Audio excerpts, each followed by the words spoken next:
Paulus sê ons is vuil van vlees en gees, en dis ons verantwoordelikheid om beide skoon te maak. Jy luister na Kort en Kragtig en ek is Fanie Meiburg. Kom ons word kragtig deur die woord. Ek groet jou op hierdie maandagmôre. Ja, dit is ons laaste maandagmôre van Kort en Kragtig vir hierdie jaar. Ons sluit so 'n bietjie die einde van hierdie week Sondag. Inteendeel, sluit ons 'n bietjie af vir die vakansie, so bietjie langer as gewoonlik, want ons het 'n troue wat voorlê van ons jongste dogter en 'n bietjie familiekuiertyd en so aan. So, maar ons sien uit om hierdie week nog saam met jou rondom die woord te sit en dan skop ons weer daar, middel Januarie se kant skop ons weer af. Ek gesels met jou gou vanoggend, want ons is nog nie met vakansie nie. Gesels ek met jou oor skoon in vlees en gees. 2 Korintiërs 7 vers 1, terwyl ons dan hierdie beloftes het, geliefdes. Laat ons van alle besoedeling van die vlees en die gees reinig, en laat ons die heiligmaking in die vrees van God volbring. Jy weet, Jesus, het die Fariseërs altyd hard aangespreek oor hulle eensydige benadering tot die geestelike dinge. En Jesus se aanklag teen hulle was dat hulle vlees gereinig het, die buitekant van die beker, maar die binnekant het hulle nagelaat.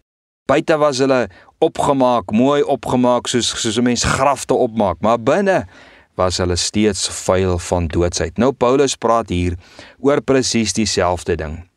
Hy sê net soos Jesus, ons vlees en ons gees moet gereinig word, en hy lê die onus op ons om daardie reiniging te doen. Nou alhoewel dit die bloed van Jesus is wat ons reinig, van alle forme van vuilheid, is daar 'n geloofsaksie aan ons kant om dit uit te ken en daarmee te gaan werk of werk te maak daarmee. En dis hoekom hy sê die onus lê op ons en hy gee vir ons die rede hoekom. Hoekom moet ons reinig? Omdat ons die belofte het dat ons God as Vader het en dat ons sy seuns en sy dogters is. As dit God se belofte is, en ons belydenis is, dan lê daar 'n onus op die seun en die dogter van die Here. Reinig jouself van die vuilheid van vlees en gees.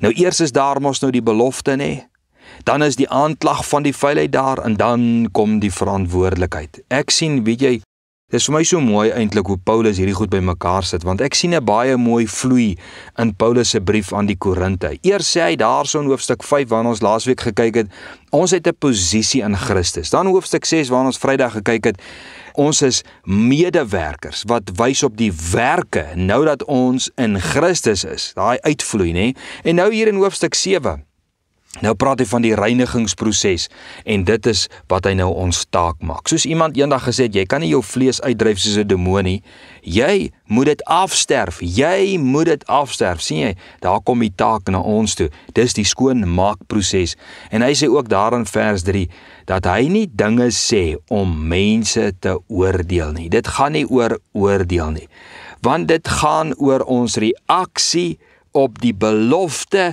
dat ons God as Vader het en dat ons sy kinders is. Die kind skuif mos nou onder die gesag van die Vader in en gewilliglik doen die kind wat die Vader se hart bly maak. Want daardeur kom daar mos nou harmonie in die huis, Jy sien dit mos nou. Nou ja toe, kom ons kom nou goed terug na die vlees en die gees gedagte. Baie van ons vleesvuilheid, het 'n oorsprong in ons gees, en baie van ons geesvuilheid het 'n oorsprong uit ons vlees. Dis die dinge wat ons in die vlees doen, wat ons gees vuil maak, En dis die vuilheid van die gees wat dan die oorsprong geword het van baie ander vuilhede van die vlees.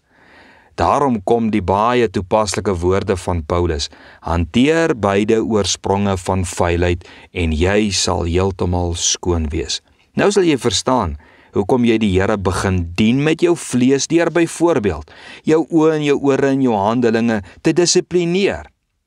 Om nie meer verkeerd te kyk en te verkeerd te luister en verkeerd te doen nie, want jy het jou vlees gereinig. Maar nou sit jy nog steeds met 'n geesstryd. Binne jou is daar steeds 'n drywing om verkeerd te doen in dieselfde areas of in ander areas.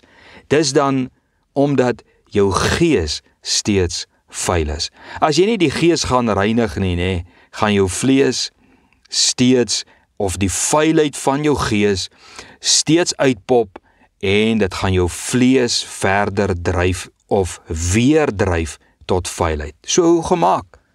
Jy dissiplineer jouself deur klaar te maak, dood te maak wat jy weet verkeerd is. Jy stop daarmee. Jy doen dit hoe? Deur jou sonde te bely.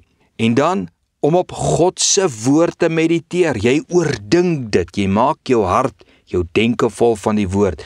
Want dit is soos teenliggame teen sonde. En dan stel jy jou liggaam tot diens van die Here en jy berus jou op God se genade en liefde om jou hierin te help. Sodoende, kom werk God in jou gees en maak jou gees heilig. Dis heiligmaking waarvan ons praat. Dis die krag van God en sy woord en sy genade en sy liefde wat in ons werk. Lees 'n bietjie gerus Romeine 6, dan gaan jy hierdie prentjie mooi verstaan. Dit sal jou gedagte en jou prentjie vir jou mooi volmaak.